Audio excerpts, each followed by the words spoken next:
The heavy silence of the old farmhouse was a constant reminder of everything she'd lost. For 3 long years since her father passed, Christmas had been just another day marked by quiet grief and the growing weight of a failing ranch. The laughter that once filled these walls was now just a ghost, a memory she tried to push away. She'd stopped believing in miracles, stopped hoping for a sign that things would get better. The snow falling outside wasn't a blanket of holiday magic. It was just another layer of cold isolation. Then, through the thick, swirling snow, a figure emerged. A silhouette on horseback moving steadily toward her porch. As he drew closer, she could make out the details. A cowboy, his hat dusted with white, his shoulders broad against the winter chill. He dismounted with a quiet confidence, his boots crunching on the fresh powder. In his hands he held a small, neatly wrapped box. But it was his eyes that held her captive. They held a warmth that seemed to defy the freezing air, a kindness she hadn't encountered in a very long time. He introduced himself as Jack, a drifter just passing through, seeking shelter from the storm. She was hesitant, her trust worn thin by years of hardship. But there was something about him, an earnestness in his gaze, that made her open the door. He stepped inside, bringing with him the scent of pine and cold air, and a presence that instantly filled the cavernous emptiness of her home. He offered her the small box, explaining it was a gift from a mutual friend.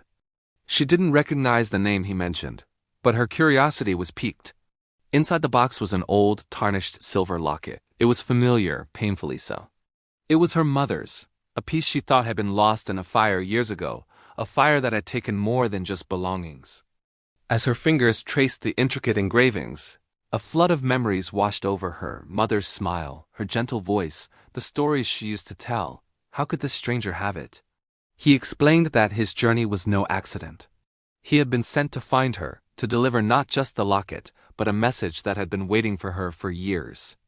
Over the next few days, as the storm raged outside, Jack became a fixture in the quiet farmhouse. He wasn't just a guest. He was a helping hand.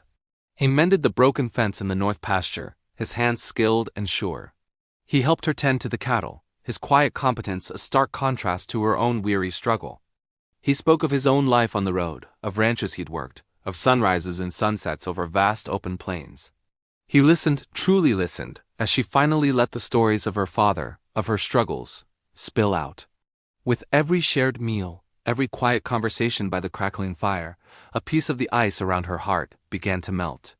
She found herself laughing, a sound so foreign it startled her. She saw the ranch not just as a burden, but through his eyes as a legacy of love and hard work, something worth fighting for. He saw the strength in her she thought she had lost, the resilience that had kept her going even when she felt like giving up. He wasn't just fixing fences. He was mending the broken pieces of her spirit. But the secret he carried was still a shadow between them. She knew the locket was only the beginning. He told her the full story was tied to her father, to a promise made long ago. He confessed he wasn't just a drifter. His real name was Jackson Grant, and his father was the man who had been her father's best friend and business partner, the one she'd been told had betrayed them and disappeared after the fire. The story she had believed her whole life, the story of betrayal that had fueled her bitterness, was a lie. Jackson revealed that the fire hadn't been an accident. It was set by a rival who wanted their land. His father hadn't run away with the money. He had been forced into hiding to protect both their families, entrusting her father to watch over her. All these years, Jackson's family had been trying to find a safe way to return, to clear their name and restore what was lost.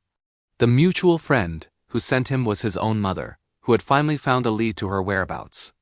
The truth was a seismic shock. Her entire world, built on a foundation of loss and betrayal, crumbled.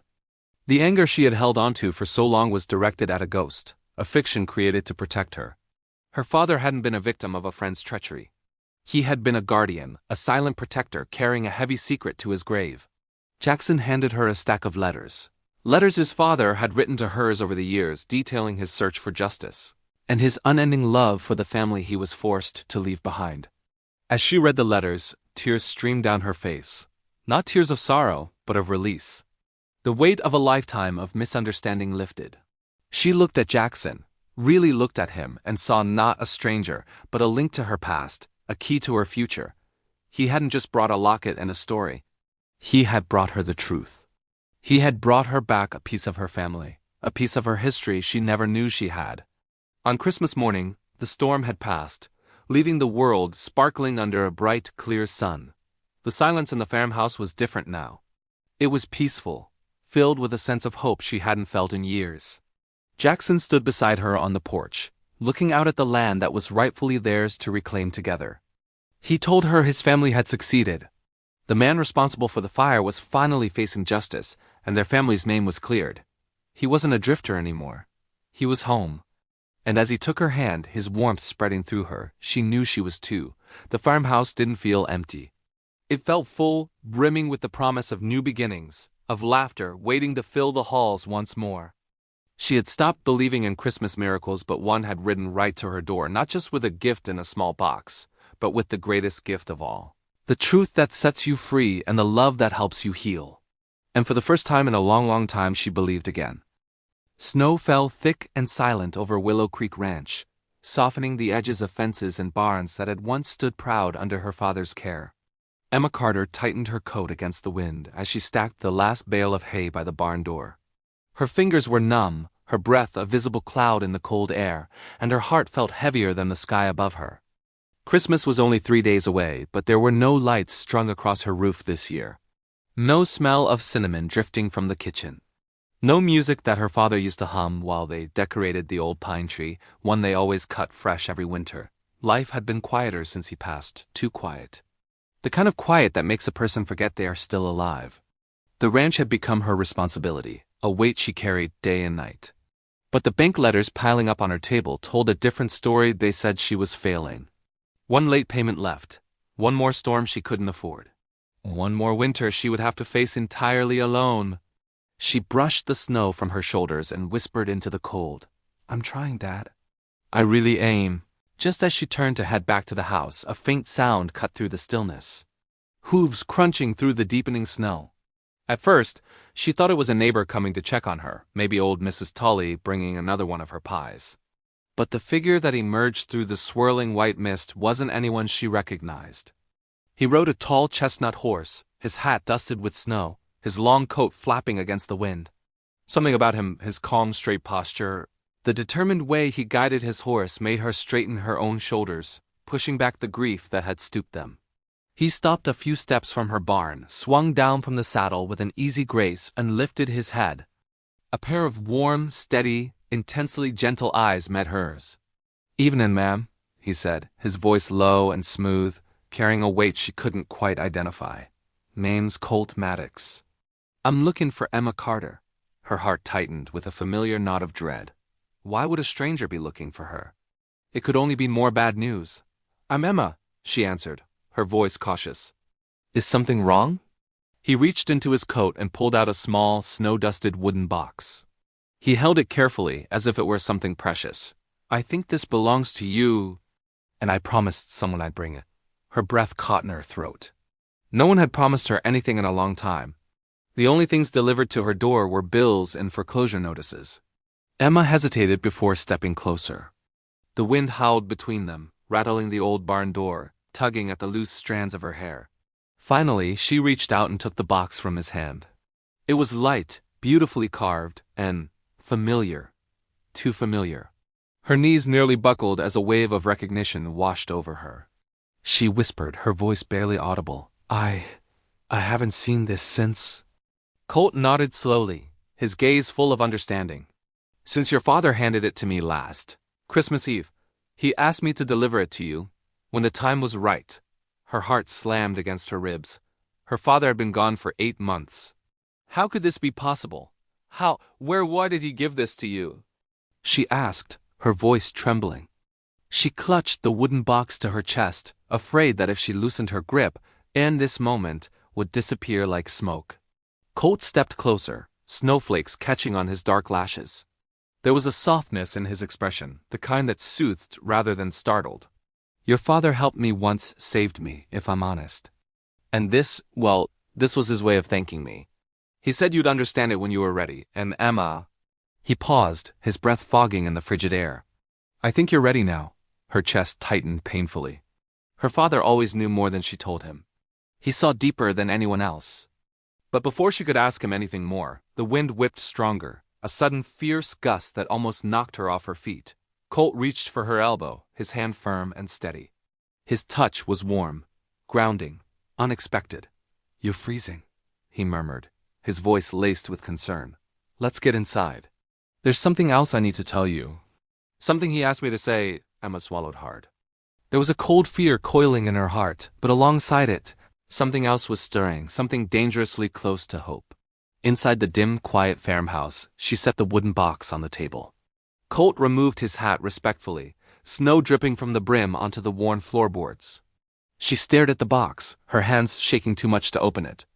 "Before you open it," Colt said, his voice even softer than before, "I need you to know I didn't just come to bring his message. I came because of a promise that changed my life." Emma looked up sharply, her gaze locking with his. There, in his eyes, was something she hadn't seen in anyone's eyes in a long, long time. Care. Real, unforced care that seemed to reach right into the broken parts of her. "What promise?" she whispered. He took a deep breath, his steady gaze never leaving hers. "A promise that might just change yours too." Emma sat at the kitchen table, her gaze fixed on the small wooden box. It felt like something alive, something breathing, calling out to the pieces of her heart she had tried so desperately to bury.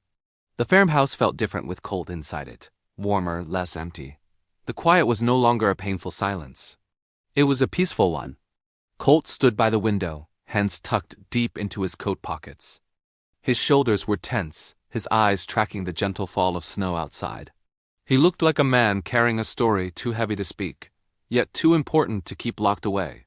Finally, Emma broke the silence. Her voice was soft, almost hesitant. "Colt, what promise did you make to my father?" He turned, letting out a slow breath that misted in the cool air of the kitchen. He walked toward the table, each step deliberate, as if he were approaching something sacred. He didn't sit down. Instead, he rested one hand on the back of the chair across from her. "Your father found me 3 years ago," he began, his voice steady. "I was down on my luck. I'd lost my ranch, lost my brother. I'd lost myself." His jaw tightened at the memory, and his voice dropped to a near whisper. "I hadn't spoken to another soul for weeks. I didn't even think I deserved to be helped." Emma's throat tightened. She could picture her father perfectly patient, stubborn, and impossibly kind. She could see him offering a complete stranger the same boundless compassion he had always shown her. Colt continued, his voice gaining a little more strength. "He pulled me out of a blizzard. Took me in. He gave me food, warmth, a job, and something I hadn't had in a very long time. A reason to stand back up." Tears welled in Emma's eyes, blurring her vision. "That sounds like him," she managed to say. Colt's eyes softened as he looked at her. "Yeah, he was one of the best men I ever knew. And before he passed, he asked me for 2 promises." He slowly lifted 2 fingers. "First, to deliver that box when the time was right. And second—" Colt hesitated, his voice growing rough with emotion. "Second, to look after you if you ever needed someone." Emma blinked, completely stunned. "Look after me? Why?" His gaze held hers, unwavering. "Because he knew you'd try to carry every burden alone. And he knew that someday you'd break under the weight." The truth of his words hit her with the force of a winter gale. She looked down, wiping at her cheek, embarrassed by the tears she felt there. "I didn't want anyone to see me fall apart," she whispered, the confession barely audible. Colt gently lowered himself into the chair across from her. For the first time, he was close enough for her to see the faint dusting of freckles across his nose. The light scar on his jaw, the mix of pain and gentleness in his eyes, both etched there by life. "You don't have to go through the hard parts alone, Emma," he said quietly, his voice a balm on her raw nerves. "You don't deserve that." Her own voice shook. "I don't even know you." He nodded, accepting her words. "I know, but your father did, and sometimes—" That's enough to start with. A fragile, meaningful silence stretched between them. Emma took a shaky breath and slid her fingertips across the surface of the wooden box. The carving on the top, a small, perfect pine tree, was unmistakably her father's handiwork. He used to carve one every Christmas, a tradition she cherished. With trembling hands, she lifted the lid. Inside lay 3 things: a letter, a tiny silver key, and a small folded map of Willow Creek Ranch, but not as it was now, as it once had been, as it could be again.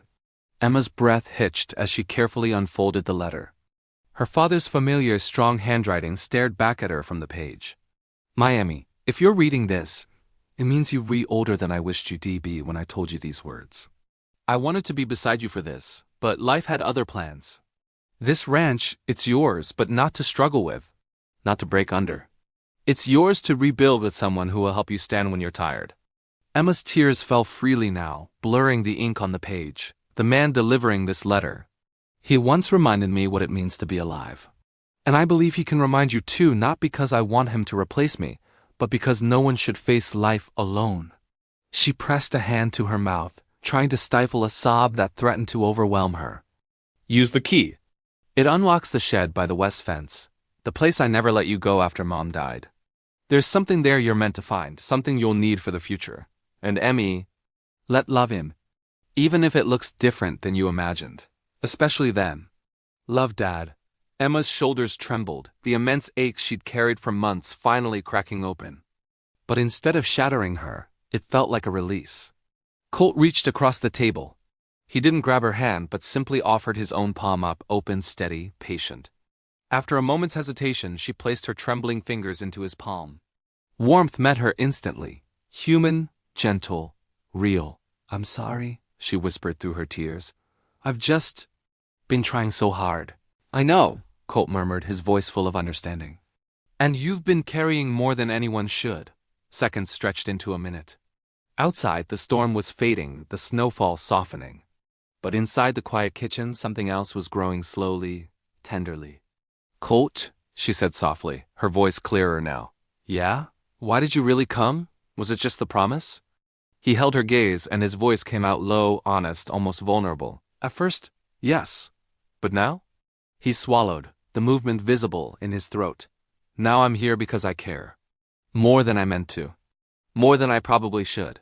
Her heart thudded hard against her ribs, but it wasn't a painful beat. Not this time. Somewhere deep inside her, in a place that had been frozen for so long, something began to thaw. Something started to believe again.